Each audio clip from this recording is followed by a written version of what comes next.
Hi guys, for those guys that are interested in Highland, this is a new package and it's called Highland-dms. So you have a button here where the menu icons are. Again, this is the HQ, which means left screen 1 to 10 and right screen 11, 12 till 20. So I have my 20 screens, and well, yeah, it's designed with this kind of look,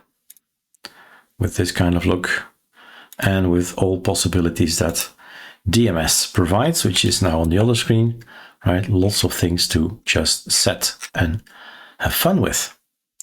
This is the package Kiro-hyprland-dms. That's it, Dank Material Shell.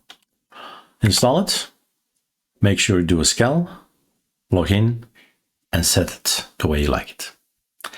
This is my setup for dual screen. There is also a Lua file for a single screen. Have fun.